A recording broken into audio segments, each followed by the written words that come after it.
Lab സെഷൻ്റെ first experiment ആയ screw gauge ആണ് നമ്മൾ ഇന്ന് എക്സ്പെരിമെൻ്റ് ചെയ്യാനായിട്ട് പോകുന്നത്. സോ നമ്മൾ ഒരു മെഷർമെൻറ്റ്, ഏതെങ്കിലും ഒരു ഡിവൈസിൻ്റെ അല്ലെങ്കിൽ ഒരു വസ്തുവിൻ്റെ മെഷർമെൻറ്റ് നമ്മളൊരു സാധാ സ്കെയിൽ എടുക്കുമ്പോൾ അത്രത്തോളം ആക്യുറേറ്റ് ആയിട്ട് കിട്ടത്തില്ല. പക്ഷേ നമ്മളിവിടെ ഈ സ്ഥാനത്ത് സ്ക്രൂ ഗേജ് ആണ് ഉപയോഗിക്കുന്നതെങ്കിൽ ഡെസിമൽ കഴിഞ്ഞ ഒരു 3-4 പ്ലേസ് നമുക്ക് കിട്ടും. അതായത് വളരെ ആക്യുറേറ്റ് ആയിട്ട് നമുക്ക് ഒരു വസ്തുവിൻ്റെ റീഡിങ് എടുക്കാൻ പറ്റും. സോ ഇതാണ് സ്ക്രൂ ഗേജിൻ്റെ ഒരു ഇമ്പോർട്ടൻസ് എന്ന് പറയുന്നത്. നമുക്ക് എക്സ്പെരിമെൻറ്റിലേക്ക് കടക്കാം. സോ ഇതാണ് സ്ക്രൂ ഗേജ്. അപ്പോൾ സ്ക്രൂ ഗേജിൽ നമുക്ക് 2 സ്കെയിലുകളാണുള്ളത്.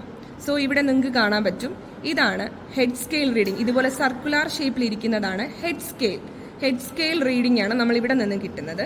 അതോടൊപ്പം തന്നെ ഈ സ്ക്രൂ നമുക്കിങ്ങനെ റൊട്ടേറ്റ് ചെയ്യാൻ പറ്റും. സ്ക്രൂ റൊട്ടേറ്റ് ചെയ്യുമ്പോഴത്തേക്കും ഇവിടെ പിച്ച് സ്കെയിൽ റീഡിങ്ങും കാണാൻ പറ്റും. സോ ഇതാണ് പിച്ച് സ്കെയില്, ഇതാണ് ഹെഡ് സ്കെയില്. അപ്പോൾ ഈ 2 റീഡിംഗ് ആണ് നമ്മൾ സാധാരണയല്ല നമുക്ക് മെയിനായിട്ട് വേണ്ടത് ഈ 2 റീഡിംഗ് ആണ്. ഇനി നമ്മൾ എക്സ്പെരിമെൻ്റ് തുടങ്ങുന്നതിന് മുമ്പായിട്ട് ഈ സ്ക്രൂ ഗേജിൻ്റെ ലീസ്റ്റ് കൗണ്ട് കണ്ടുപിടിക്കേണ്ടതായിട്ടുണ്ട്. അപ്പോൾ സാധാരണ സ്ഥിരം വൈവയ്ക്ക് ചോദിക്കുന്ന ഒരു ക്വസ്റ്റ്യൻ ആണ്, എന്താണ് ലീസ്റ്റ് കൗണ്ട് എന്നുള്ളത്. സോ ലീസ്റ്റ് കൗണ്ട് ഒരു ഇൻസ്ട്രുമെൻറ്റിൻ്റെ ലീസ്റ്റ് കൗണ്ട് എന്താണെന്ന് വെച്ചാൽ ആ ഇൻസ്ട്രുമെൻ്റ് കൊണ്ട് മെഷർ ചെയ്യാൻ പറ്റുന്ന ഏറ്റവും ചെറിയ വാല്യൂ, അതാണ് ആ ഇൻസ്ട്രുമെൻറ്റിൻ്റെ ലീസ്റ്റ് കൗണ്ട്. ഓക്കെ, അപ്പോൾ നമുക്ക് സ്ക്രൂ ഗേജിൻ്റെ ലീസ്റ്റ് കൗണ്ട് കണ്ടുപിടിക്കാം. സോ ഇതാണ് ഇക്വേഷൻ. സ്ക്രൂ ഗേജിൻ്റെ ലീസ്റ്റ് കൗണ്ടിൻ്റെ ഇക്വേഷൻ ഇതാണ്, pitch divided by total division on the head scale. Okay, അപ്പോൾ എന്താണ് ലീസ്റ്റ് കൗണ്ട് കണ്ടുപിടിക്കേണ്ട ഇക്വേഷൻ ആണ് pitch divided by total division on HS. അപ്പോൾ നമുക്ക് നോക്കാം. അപ്പോൾ ആദ്യം എന്താണ് പിച്ച് എന്ന് നോക്കാം. പിച്ച് കണ്ടുപിടിച്ചിട്ട് നമുക്ക് ടോട്ടൽ ഡിവിഷൻ. ഓക്കെ, അപ്പോൾ പിച്ച് എന്താണെന്ന് വെച്ചാൽ നമുക്ക് ഈ സ്ക്രൂ ഗേജിൽ ഇവിടെ സ്ക്രൂ ഉണ്ട്. ഈ സ്ക്രൂ നമുക്ക് റൊട്ടേറ്റ് ചെയ്യാൻ പറ്റുമെന്ന് പറഞ്ഞു. അപ്പോൾ ഒരു റൊട്ടേഷൻ, അതായത് ഈ സ്ക്രൂ ഗേജിൻ്റെ ഈ സ്ക്രൂ ഒരു റൊട്ടേഷൻ കംപ്ലീറ്റ് ചെയ്യുമ്പോൾ പിച്ച് സ്കെയിലിൽ എത്രമാത്രം ഡിസ്റ്റൻസ് മാറുന്നു എന്നുള്ളതാണ് അതിൻ്റെ പിച്ച് എന്ന് പറയുന്നത്. അപ്പോൾ സ്ക്രൂ ഗേജിൽ ഒരു റൊട്ടേഷൻ നമ്മൾ ചെയ്യുകയാണെങ്കിൽ ഒരു കംപ്ലീറ്റ് റൊട്ടേഷനിൽ മാറുന്ന ഡിസ്റ്റൻസ് എന്ന് പറയുന്നത് 1 മില്ലിമീറ്റർ ആണ്. ഓക്കെ, ഇപ്പോൾ 2 റൊട്ടേഷൻ ആണെങ്കിൽ 2 മില്ലിമീറ്റർ മാറും. അതുകൊണ്ട് പിച്ച് ഓഫ് ദ സ്ക്രൂ എന്ന് പറയുന്നത് 1 മില്ലിമീറ്റർ ആണ്. അത് ഞാൻ ഇവിടെ എഴുതിയിട്ടുണ്ട്. ഇനി നമുക്ക് വേണ്ടത് ടോട്ടൽ ഡിവിഷൻ ഓൺ ഹെഡ് സ്കെയിലാണ്. ഓക്കെ, അപ്പോൾ ഹെഡ് സ്കെയിൽ പറഞ്ഞത് ഇങ്ങനെ സർക്കുലർ ഷേപ്പിൽ ഇരിക്കുന്നതാണ് നമ്മുടെ ഹെഡ് സ്കെയിൽ എന്ന് പറയുന്നത്. അപ്പോൾ ഇവിടെ നമുക്ക് നോക്കുമ്പോൾ മനസ്സിലാകും 0 തൊട്ട് 99 വരെയാണ്. ഇങ്ങനെ 0യിൽ തുടങ്ങി ഇങ്ങനെ വരുമ്പോഴത്തേക്കും 99 വരെയാണ് ഇതിലുള്ളത്. സോ 0 to 99, അതായത് 100 ഡിവിഷനാണ് ഇവിടെ ഉള്ളത്. അപ്പോൾ pitch by total division on HS head scale ചെയ്യുമ്പോൾ നമുക്ക് ലീസ്റ്റ് കൗണ്ട് ആയിട്ട് 0.01 മില്ലിമീറ്റർ എന്ന് കിട്ടും. അപ്പോൾ നമ്മുടെ ലീസ്റ്റ് കൗണ്ട്, സ്ക്രൂ ഗേജിൻ്റെ ലീസ്റ്റ് കൗണ്ട് എത്രയാണ്? 0.01 മില്ലിമീറ്റർ. ഇനി നമുക്ക് അടുത്തതായിട്ട് വേണ്ടത്, അതായത് എക്സ്പെരിമെൻറ്റിന് മുമ്പ് നമ്മൾ ലീസ്റ്റ് കൗണ്ട് കണ്ടുപിടിച്ചു. ഇനി നമുക്ക് വേണ്ടത് സീറോ കറക്ഷൻ ആണ്. ഓക്കെ, അപ്പോൾ അതായത് നമുക്കിവിടെ ഈ പിച്ച് സ്കെയിലിൽ ഒരു ബേസ് ലൈൻ ഉണ്ട്. ഓക്കെ, ഈ ബേസ് ലൈൻ വെച്ചിട്ടാണ് നമ്മൾ എപ്പോഴും റീഡിംഗ് എടുക്കുന്നത്. അപ്പോൾ നമ്മൾ ഈ സ്ക്രൂ ഗേജ് ഇങ്ങനെ ക്ലോസ് ചെയ്യുവാണെങ്കിൽ കംപ്ലീറ്റ് ആയിട്ട് ടൈറ്റ് ചെയ്ത് ക്ലോസ് ചെയ്ത് വെക്കുന്നു. ഈ ബേസ് ലൈൻ നമ്മുടെ ഹെഡ് സ്കെയിലിൽ ഏതുമായിട്ടാണ് കോയിൻസൈഡ് ചെയ്തിരിക്കുന്നത് നോക്കും. അപ്പോൾ ഇതിൽ ചിലപ്പോൾ കാണാൻ ബുദ്ധിമുട്ടായിരിക്കും. അതിനായിട്ട് നമ്മൾ വേറൊരു ഫിഗർ വരച്ചിട്ടുണ്ട്. അതായത് പിച്ച് സ്കെയിലിലെ ബേസ് ലൈൻ നമ്മുടെ പിച്ച് സ്കെയിലിലെ ബേസ് ലൈന് മുകളിലാണ് ഹെഡ് സ്കെയിലിൽ 0 എങ്കിൽ 0 എറർ അവിടെ മൈനസ് ആയിരിക്കും. പക്ഷേ 0 കറക്ഷൻ എത്രയാണോ മേളിൽ അത് നിൽക്കുന്നത് അത്രയും പോസിറ്റീവ് 0 കറക്ഷൻ നമുക്ക് കിട്ടും. ഒന്നുകൂടെ പറയാം, പിച്ച് സ്കെയിലിന്റെ ബേസ് ലൈനിന് മുകളിലാണ് ഹെഡ് സ്കെയിലിലെ 0 എങ്കിൽ എത്ര ഡിവിഷനാണ് അത് മേളിൽ നിൽക്കുന്നത് അത്രയും പ്ലസ് നമ്മൾ ചെയ്യണം എന്നാണ് പറയുന്നത്. HSRന്റെ കൂടെ അത്രയും വാല്യൂ പ്ലസ് ചെയ്യണം. സോ ഇവിടെ 0 എറർ -5 മില്ലിമീറ്റർ ആണ്, എന്നാൽ 0 കറക്ഷൻ +5 മില്ലിമീറ്റർ ആണ്. നോക്കുക, ബേസ് ലൈനിന് മുകളിലാണ് എന്ത് നിൽക്കുന്നത്? HSRലെ 0. ഇനി നമുക്ക് അടുത്ത കേസ് നോക്കാം. ബേസ് ലൈനിന് താഴെയാണ് 0 നിൽക്കുന്നത്. ബേസ് ലൈനിന് താഴെ നമ്മുടെ HSRലെ 0. അങ്ങനെയാണെങ്കിൽ അത് അവിടെ 0 എറർ +5ഉം 0 കറക്ഷൻ -5ഉം ആയിട്ട് മാറും. നോക്കുക, ബേസ് ലൈനിന് താഴെ ഹെഡ് സ്കെയിലിന്റെ എന്താ വരുന്നത്? 0. ഓക്കെ, അപ്പോൾ നമുക്ക് വേണ്ടത് ഈ 0 കറക്ഷൻ ആണ്.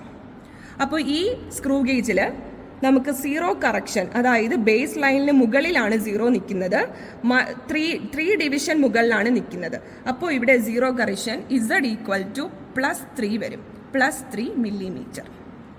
ഓക്കെ, അപ്പോൾ ഇതാണ് നമ്മുടെ ടാബുലാർ കോളം. നമുക്കിതാ ഈ ഒരു തിൻ വയറുണ്ട്. ഈ തിൻ വയറിന്റെ ഡയമീറ്റർ കണ്ടുപിടിക്കുകയാണ് ചെയ്യുന്നത്. അതായത് സ്ക്രൂ ഗേജ് ഉപയോഗിച്ച് വളരെ തിൻ വയറിന്റെ എന്ത് കണ്ടുപിടിക്കാൻ പോവുകയാണ്? ഡയമീറ്റർ. സോ ഇതാണ് നമ്മുടെ ടാബുലാർ കോളം. അപ്പോൾ നമുക്ക് നോക്കാം.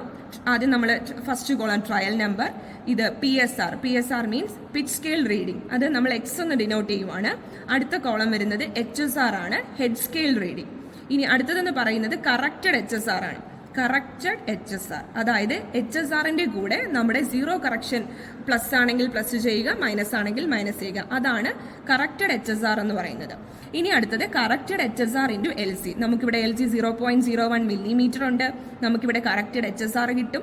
ആ കറക്റ്റഡ് HSRന്റെ കൂടെ ഇതും കൂടെ, അതായത് ലീസ്റ്റ് കൗണ്ട് കൂടെ മൾട്ടിപ്ലൈ ചെയ്ത് നമ്മൾ ഈ കോളത്തിൽ എഴുതും. ഓക്കെ, ഇനി അടുത്തത് ടോട്ടൽ റീഡിംഗ് ആണ്. അതായത് ഇവിടെ PSR plus corrected HSR into LC, അതായത് X പ്ലസ് Y. അതാണ് നമുക്ക് ടോട്ടൽ റീഡിംഗ് ആയിട്ട് കിട്ടുന്നത്. അങ്ങനെ ഒരു 3-4 ട്രയൽ എടുക്കാം, എന്നിട്ട് ഇതിന്റെ മെയിൻ റീഡിംഗ് നമുക്ക് എടുക്കാം. ഇതാണ് നമ്മൾ എക്സ്പെരിമെന്റിൽ ഉദ്ദേശിക്കുന്നത്. ഓക്കെ, അപ്പം നമ്മൾ എക്സ്പെരിമെന്റ് സ്റ്റാർട്ട് ചെയ്യുവാണ്. ഇവിടെ ഈ ഒരു എൻഡ് ഭാഗം, നമ്മുടെ തിൻ വയറിന്റെ എൻഡ് ഭാഗം ഈ സ്ക്രൂ ഗേജിന് ഇൻ ബിറ്റ്വീൻ വെക്കുവാണ്. ഓക്കെ, ടൈറ്റ് ചെയ്തു. ഇനി അടുത്തത് നമുക്ക് വേണ്ടത്, ഇപ്പോൾ ട്രയൽ നമ്പർ 1 ആണ്, ഫസ്റ്റ് ട്രയലാണ് ചെയ്യുന്നത്. നമുക്ക് വേണ്ടത് PSR ആണ്. അതായത് പിച്ച് സ്കെയിൽ റീഡിങ്ങിൽ എത്ര ലൈൻ കാണുന്നു ഉള്ളതാണ്, എത്ര ഡിവിഷൻ. ഓക്കെ, ഇവിടെ നമുക്ക് 2 ഡിവിഷൻ കാണാം. ഇവിടെ പിച്ച് സ്കെയിലിൽ ആദ്യത്തെ വര കാണാം, രണ്ടാമത്തെ വര കാണാം. പക്ഷെ ആദ്യത്തെ വര 0 ആണ്, അപ്പോൾ നമുക്കത് 0 എന്നേ എഴുതാൻ പറ്റത്തുള്ളൂ. പിന്നെ അടുത്ത വര 1 ആണ്, അപ്പോൾ ഇവിടെ 1 ആണ്. 2 വര കാണുന്നു, പക്ഷെ ആദ്യത്തത് 0 ആണ്, പിന്നെ അടുത്തത് 1 ആണ്. അപ്പോൾ നമുക്കിവിടെ 1 എഴുതാനായിട്ട് സാധിക്കത്തുള്ളൂ. So pitch scale reading 1. ഇനി നമുക്ക് ഹെഡ് സ്കെയിൽ റീഡിംഗ് നോക്കാം. ഇവിടെ ബേസ് ലൈൻ ഉണ്ട്. ബേസ് ലൈൻ HSRൽ, അതായത് ഹെഡ് സ്കെയിൽ റീഡിങ്ങിൽ ഏതുമായിട്ട് കോയിൻസൈഡ് ചെയ്ത് നിൽക്കുന്നു.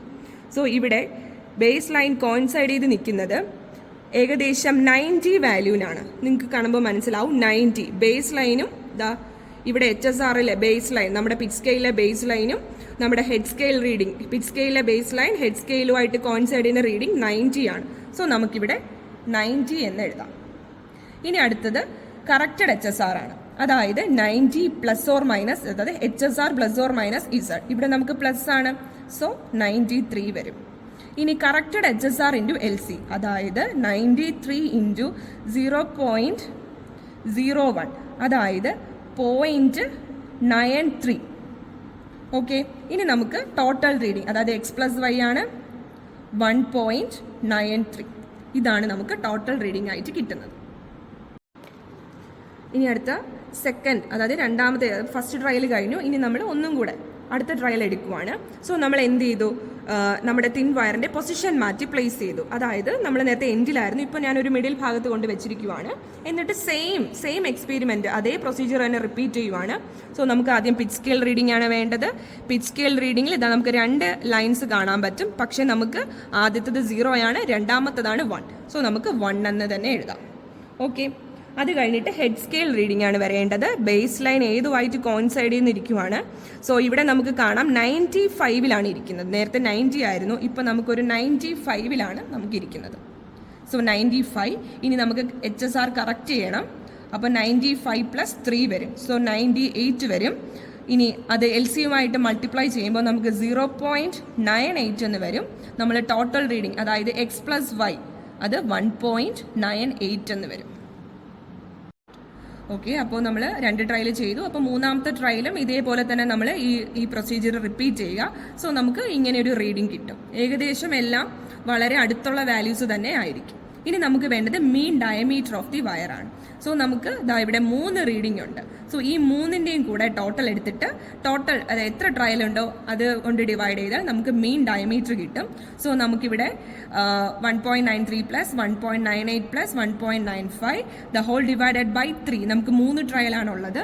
സോ 3 ട്രയൽ ചെയ്ത് അതിൻ്റെ മീൻ എടുക്കുമ്പോഴത്തേക്കും നമുക്ക് 1.953 മില്ലിമീറ്റർ എന്നാണ് നമുക്ക് കിട്ടുന്നത്, മീൻ ഡയമീറ്റർ. സോ നമുക്ക് റിസൾട്ട് എഴുതുമ്പോൾ അത് എപ്പോഴും SI യൂണിറ്റിലായിരിക്കണം. അതുകൊണ്ട് 1.953 × 10⁻³ മീറ്റർ. ഇതാണ് നമ്മുടെ ഫൈനൽ വാല്യൂ.